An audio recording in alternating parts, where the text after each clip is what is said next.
Hey boys and girls, what's going on? Hope you guys are doing really well. Before we get into the game tomorrow, let's talk about Al Nassr. Al Nassr have reported to made an offer of an 18-month loan to Pierre-Emerick Aubameyang. They're talking to his agent and they're trying to get this deal sorted out. They have contacted Arsenal, so that's something that Arsenal are obviously going to be listening to because they're in a situation where Aubameyang actually, since he's been stripped of the captaincy, hasn't made an appearance for Arsenal. So with all that's going on and with all that's happened with the Gabon officials and him being sent home from the African Nations Cup, Arsenal currently are running some tests with him now. They've got their own doctors at London Coney. And so today he had some tests. They're going to continue tomorrow as well. And they'll be able to ascertain to see what's actually wrong with the player because he's shown no signs of having these issues previously.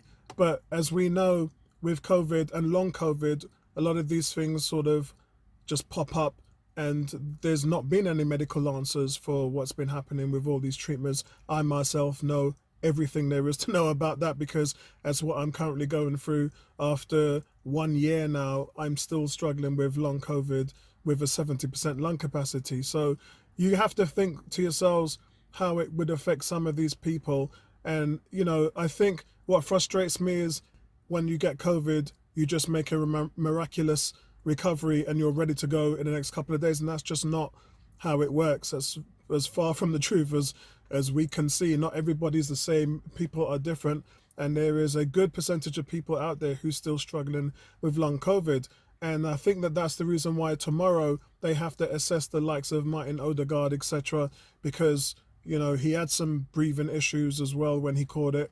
It wasn't like, I didn't feel anything. I didn't have any after effects and I'm ready to go. Some people are struggling more with it than others. Also, there have been some reports, which, by the way, I can't confirm, that Arsenal have had a 66 million bid for Vlahovic accepted.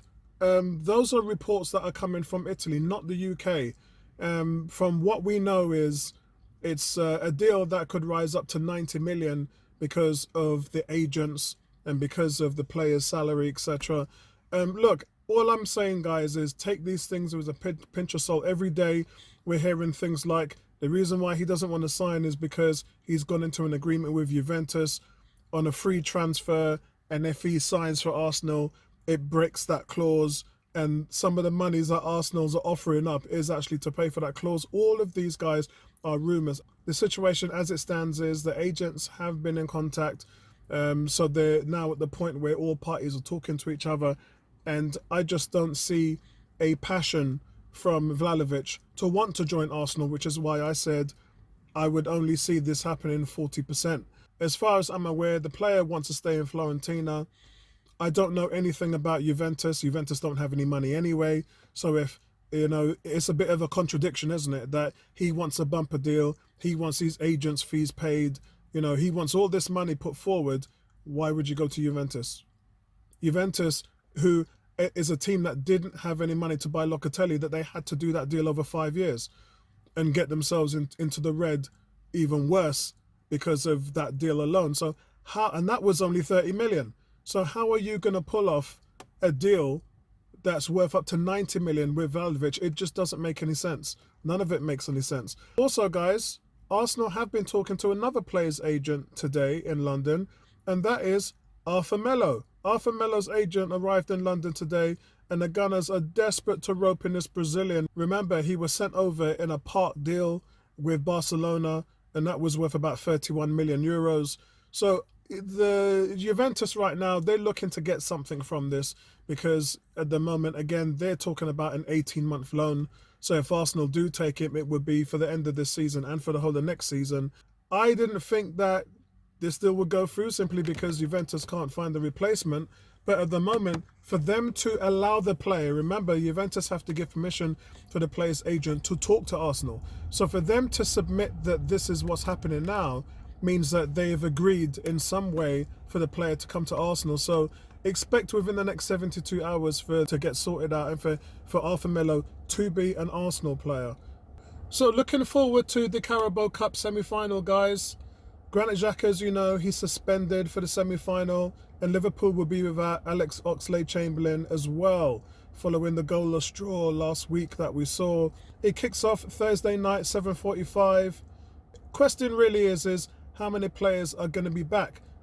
There's going to be no Thomas Partey, no El Nene, Nicolas Pepe won't be there, Aubameyang's not going to be there. So there's several squad members that need to be assessed because of knocks from last week's game and because of COVID concerns as well. So it's really weird for me to go into this preview because I have no idea who is actually going to be starting in the game. We'll really have to wait to see what happens there. And I know Liverpool are struggling as well. Origi is still out, and so is Thiago. They remain sidelined, and I believe it's going to be too soon for Harvey Elliott as well, despite his return to training today. It's going to be a bit too early for him. For me, guys, we've got to be very wary of this because Arsenal have won just one of their last 17 matches against Liverpool in all competitions. And they've actually drawn 8 games, believe it or not, and then they've lost 8. But they've failed to score in their last 4 games against Liverpool. So I believe that you've got the Emirates faithful there. This is a really, really good atmosphere inside the Emirates this season. It's probably the best atmosphere I've seen since I've been a season ticket holder from the first year of the Emirates. And I think for me, I've never seen a situation where the fans have really bonded with the players as much as they have this season. For Nketiah, because Nketiah has scored 7 goals, 5 in the League Cup appearances at the Emirates, averaging a goal every 46 minutes at the stadium. So maybe it's a good idea to ensure that you play him. And this time we won't have anybody who's throwing a team under the bus getting a red card. Very competitive game with 11 versus 11 all the way through. But there's always going to be the danger there because under Jurgen Klopp, Liverpool have scored more goals against Arsenal in all competitions, and that's 43 goals than they have against any other opponent. So Arsenal really, after last week's performance, have really got a lot to show. I'm not going to be making any predictions, guys. This is as hard as they come. I'm just going to be there live streaming it for you guys and getting behind the team. So for me, I just want to see a great game tomorrow, and hopefully Arsenal will come out on top and play Chelsea in the final. They really do need this, guys. I think this is really special to what they want to do. It all depends on the team sheet, guys. Everything's going to pave its way through in terms of who's going to line up next to Sambi in the middle of the park and what we do up front. I still think that Martin Odegaard is the key. We have to have a player like him on the field. And I really hope that he's recovered from COVID well. But guys, listen, that's all from me, and I'll speak to you in the next one. Peace out, guys.